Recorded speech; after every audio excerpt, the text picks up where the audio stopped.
Rais wa Marekani Donald Trump amesema nchi yake imefanya shambulio kali la hatari dhidi ya kundi la Islamic State IS kaskazini magharibi mwa Nigeria.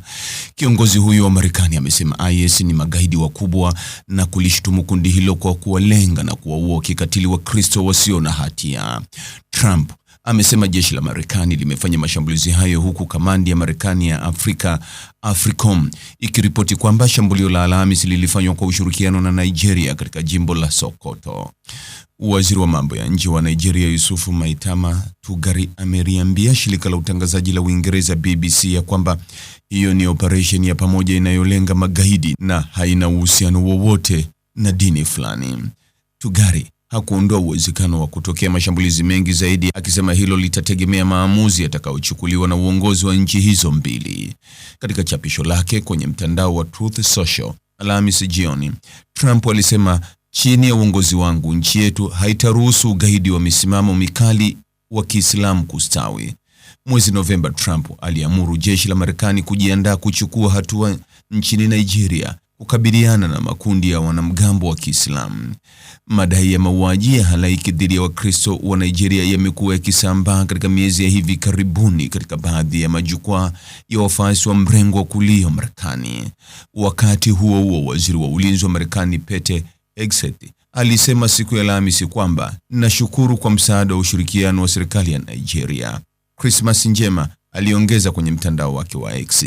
Makundi yanayofuatilia vurugu yanasema hakuna ushahidi unaoonyesha kwamba Wakristo wanauawa zaidi kuliko Waislamu nchini Nigeria, nchi ambayo imegawanyika sawa kati ya wafuasi wa dini hizo mbili. Mshauri wa rais wa Nigeria Bola Tinubu aliliambia BBC siku za nyuma kwamba hatua yoyote ya kijeshi dhidi ya makundi ya jihadi inapaswa kufanywa kwa pamoja. Daniel Bwala alisema Nigeria itakaribisha msaada wa Marekani katika kukabiliana na waasi wa Kiislamu, lakini akabainisha kuwa Nigeria ni nchi huru. Pia alisema wanajitahidi hawawalengi wafuasi wa dini fulani pekee na wamewaua watu wa dini zote. Rais Tinubu amesisitiza kwamba kuna uvumilivu wa kidini Nigeria na kusema changamoto za usalama zinawaathiri watu wa dini na maeneo yote. Siku za nyuma, Donald Trump alitangaza kwamba Nigeria ni nchi ya kutia wasiwasi kwa sababu ya tishio linalowakabili Wakristo. Alisema maelfu wameuawa bila kutoa ushahidi wowote. Nchi ya kutia wasiwasi ni msemo unaotumiwa na Wizara ya Mambo ya Nje ya Marekani, ambao unaruhusu kuwekwa vikwazo kwa nchi zinazohusika katika ukiukwaji mkubwa wa uhuru wa kidini. Kufuatia tangazo hili, Tinubu alisema serikali yake imejitolea kufanya kazi na Marekani na jumuiya ya kimataifa kulinda imani zote. Makundi ya jihadi kama vile Boko Haram na Dola ya Kiislamu ya Afrika Magharibi yamesababisha uharibifu kaskazini mashariki mwa Nigeria kwa zaidi ya muongo mmoja na kuua maelfu ya watu.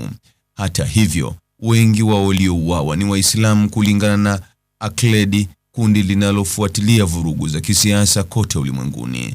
Katikati mwa Nigeria pia kuna mapigano ya mara kwa mara kati ya wafugaji, wengi wao wakiwa Waislamu, na vikundi vya wakulima ambao mara nyingi ni Wakristo kuhusu upatikanaji wa maji na malisho. Mashambulizi ya mara kwa mara kulipiza kisasi pia yamesababisha maelfu ya watu kuuawa, na ukatili huo umefanywa na pande zote mbili. Makundi ya kutetea haki za binadamu yanasema hakuna ushahidi kwamba Wakristo wamekuwa wakilengwa zaidi. Wiki iliyopita Marekani ilifanya shambulio kubwa dhidi ya IS nchini Syria. Kamandi kuu ya Marekani, CENTCOM, ilisema ndege za kivita, helikopta za mashambulizi na makombora zilishambulia zaidi ya maeneo 70 katika maeneo kadhaa katikati mwa Syria. Mtazamaji, ni yapi maoni yako kuhusiana na taarifa hii? Andika maoni yako katika sehemu ya ujumbe hapo chini. Like na subscribe pia ili uwe wa kwanza kupata habari wa chungu tele. Hii ni Focus News. Jina langu ni Deo Kaji Makomba.